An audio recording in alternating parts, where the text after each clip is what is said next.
Hai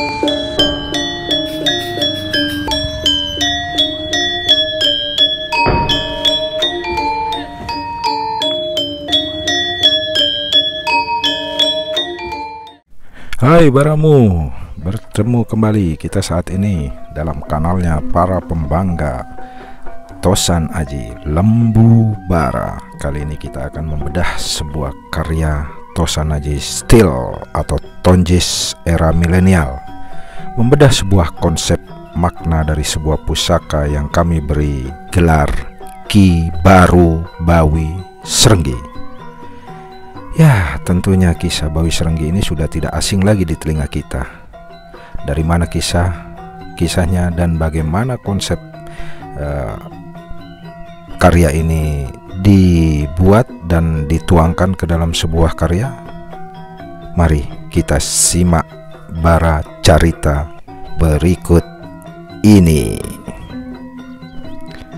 Dikisahkan, Batara Siwa mengutus Dewi Sri dan Dewa Rambut Sedana turun ke dunia untuk memberi kemakmuran.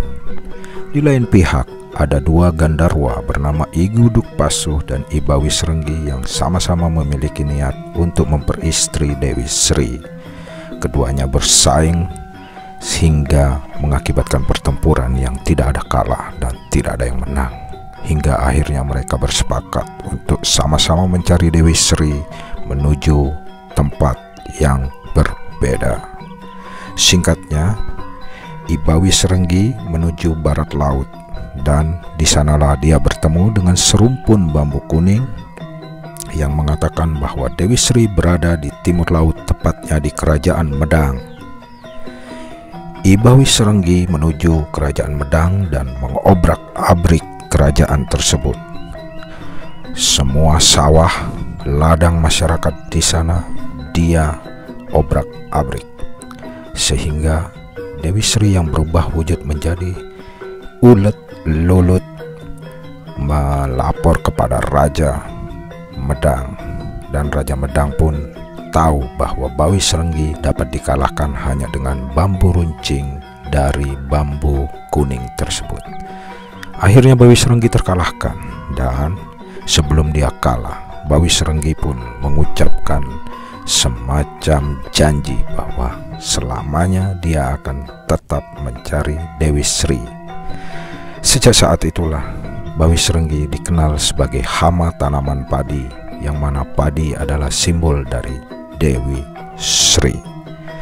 Sepenggal cerita tersebut itulah yang mengisahkan sebuah karya Bawi Srenggi ini dibuat, bahwasanya keris lurus dengan gandik Bawi Srenggi dan dengan pola pamor ulet lulut yang menggambarkan bahwa Bawi Srenggi dan ulet lulut adalah penjelmaan dari Dewi Sri, sebuah rua bineda atau perbedaan yang pasti ada di muka bumi ini.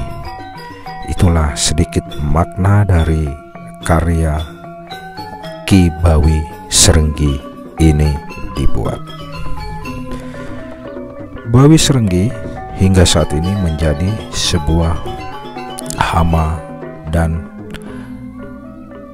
dipercaya oleh masyarakat Bali kisah-kisahnya sebagai tutur atau kisah oral, ya, tutur atau kisah oral, yang mana sebuah legenda I Bawi Srenggi itu pun dijadikan acuan untuk kegiatan-kegiatan upacara, khususnya di daerah-daerah pertanian atau subat. Contoh-contohnya yang sering upacara penanggulangan hama itu Nangluk Merana, ya, upacara mencegah atau menghalangi hama penyakit, atau ritual penolak bala untuk tanaman-tanaman padi. Disinilah karya Bawi Srenggi ini tercipta awalnya dari kisah yang melatar belakangi, diambil dari kisah tutur dan kisah oral dari masyarakat Bali tentang Bawi Srenggi dan ulet lulut. Jadi Sebuah pusaka itu tercipta terkadang dari sebuah cerita-cerita atau sebuah dongeng atau kisah turun-temurun yang dijawantahkan atau diciptakan dalam sebuah bentuk karya. Itu yang terjadi dan terciptalah sebuah keris dengan gelar Ki Baru Bawi Srenggi ini. Terima kasih, demikianlah singkat ceritanya, dan cihai.